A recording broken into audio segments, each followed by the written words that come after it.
Para você montar um ateliê de costura, bem como para você abrir qualquer tipo de negócio, tem duas coisas que são essenciais. A primeira delas é a vontade e a segunda é o foco. Sem isso, você não consegue fazer nada. Mas se você clicou nesse vídeo, provavelmente você já tem pelo menos a vontade. Então eu não vou ficar me baseando nesses dois itens, porque isso é até um pouco piegas de eu falar aqui. Porque todo mundo sabe que se você não tiver vontade, não tiver foco, você não faz nada. Nós vamos falar do aspecto mais material da coisa, né? Quantas máquinas, que tipo de tesoura, que tipo de ferro, enfim. A grande boa notícia para você que quer começar a montar um ateliê de costura é que se você tiver, mesmo que for uma máquina basiquinha, simples, daquela pretinha, que muitas vezes aparece nos meus vídeos, você já consegue começar.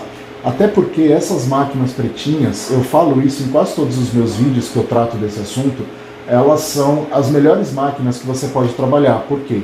Primeiro que o ponto delas tem uma qualidade muito próxima da máquina industrial. Segundo, porque ela costura qualquer tipo de tecido, desde o couro até a malha. Então, se você tiver só uma máquina dessa básica, simples, pretinha, você já está muito bem servido, porque ela vai aguentar qualquer tipo de serviço e você vai conseguir entregar um padrão de excelência nas suas costuras. Outra coisa também que é uma ferramenta essencial para quem quer começar a trabalhar com costura, quem quer ter um ateliê aberto, é você ter um bom ferro de passar, de preferência que seja a vapor. Pode ser qualquer ferro, desde que ele seja bom, desde que ele aguente trabalhar por, às vezes, muitas horas seguidas e ele não vai queimar, ele não vai te dar nenhum tipo de problema ou dor de cabeça. Outra ferramenta que é indispensável também é uma tesoura de boa qualidade. Você pode até usar essas tesouras escolares que a gente vê muito para vender por aí, mas quando você vai cortar tecido, se você não tiver uma tesoura de boa qualidade, se ela não for daquele tipo que dificilmente perde o fio, você não vai conseguir fazer com uma tesoura que não seja própria para costura o serviço que você vai precisar no seu dia a dia. Essas são as três ferramentas essenciais que sem isso realmente você não consegue trabalhar. Uma máquina, um bom ferro e uma boa tesoura. Muita gente às vezes não tem uma máquina em casa ou às vezes tem uma máquina do modelo mais simples e acha que com ela não vai conseguir trabalhar, não vai conseguir dar uma boa produção.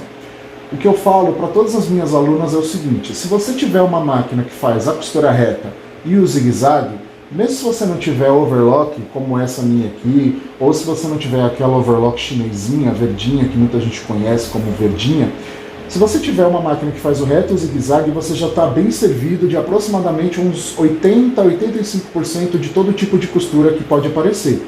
Porque com a máquina reta você faz todas as costuras que existem, né? E com o zigue-zague você consegue dar acabamento, você consegue rebater elástico, você consegue... Existem técnicas para você costurar malha usando a zigue-zague, existem técnicas para você costurar malha usando o ponto reto. Então qualquer máquina, por mais simples que ela seja, se ela tiver pelo menos o ponto zigue-zague, já é uma excelente máquina para você trabalhar. E vai demorar muito tempo até que você sinta a necessidade de você trocar por outra máquina mais potente. Muita gente tem essa dúvida e me pergunta, comenta comigo a respeito de máquina, né? Porque hoje em dia existem muitas opções no mercado, tem muitas marcas, você tem Janome, tem Ujin, tem Brother, você tem Bernina, enfim, tem a Singer, que é a mais tradicional.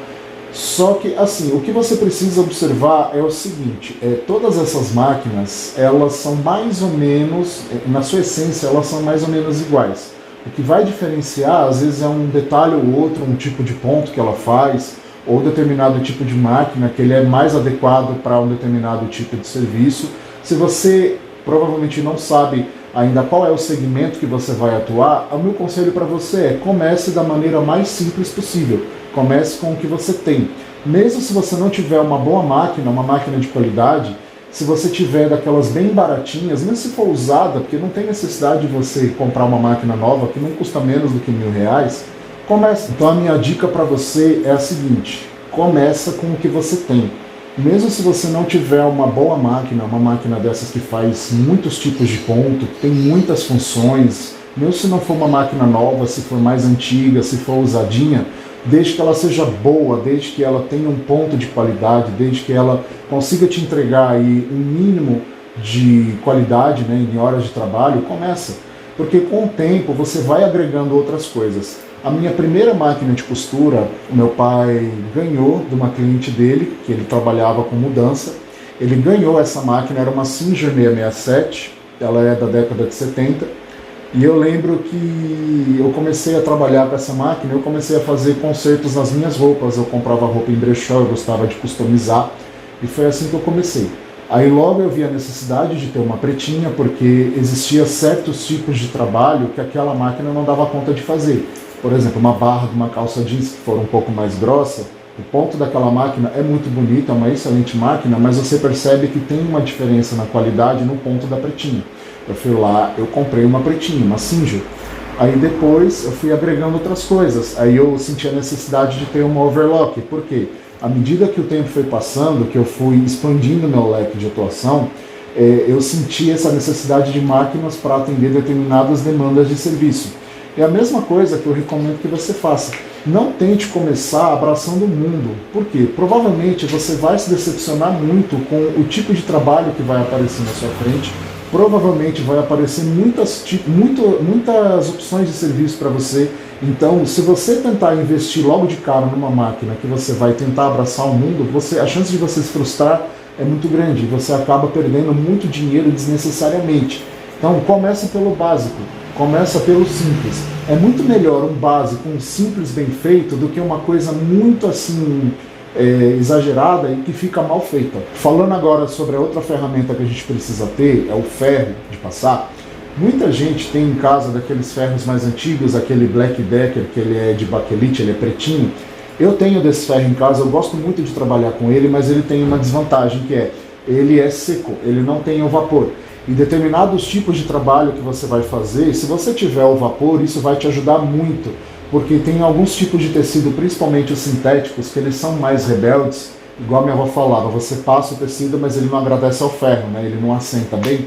Então o uso de um ferro a vapor, ele ajuda muito com esse tipo de tecido, que é um pouco mais trabalhoso da gente lidar no dia a dia.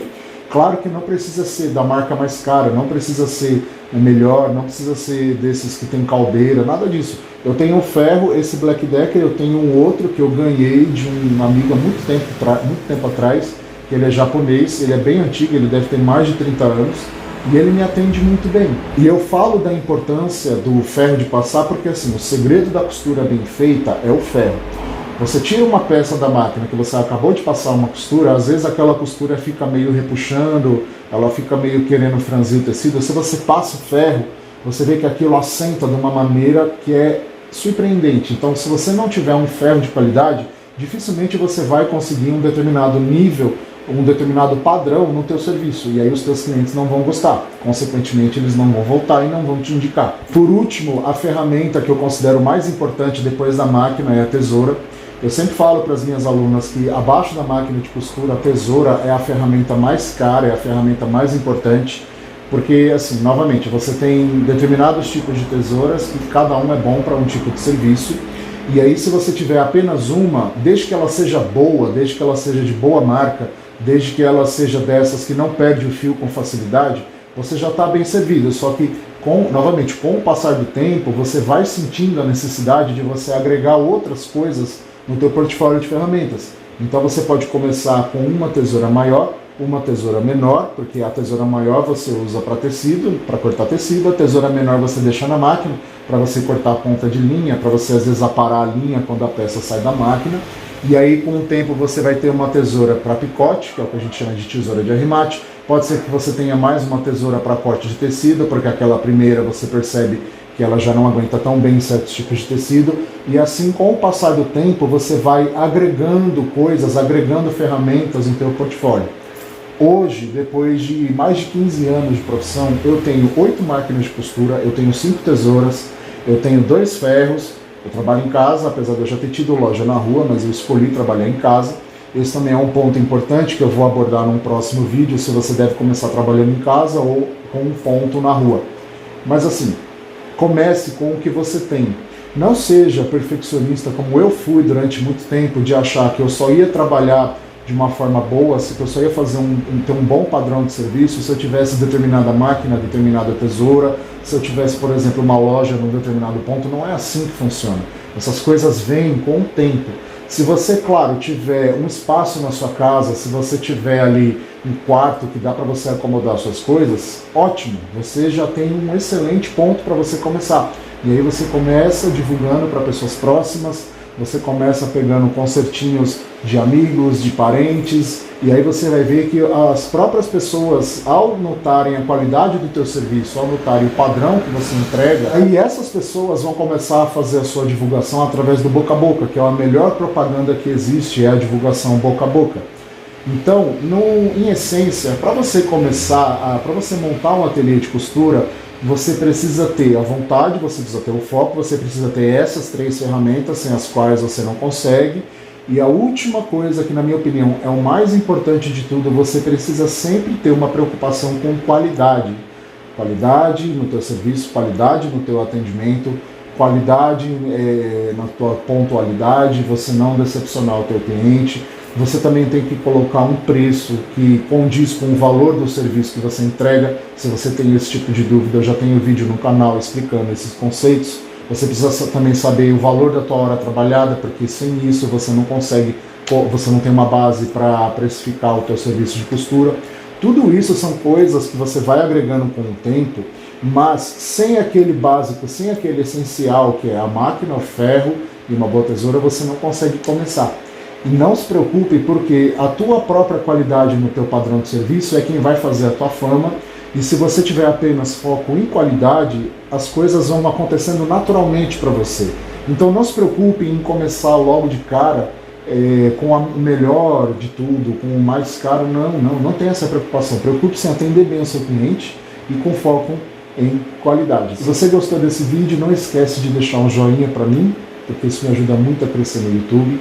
Não esquece de me seguir nas minhas redes sociais, Facebook e Instagram, Machado.Alfaiate.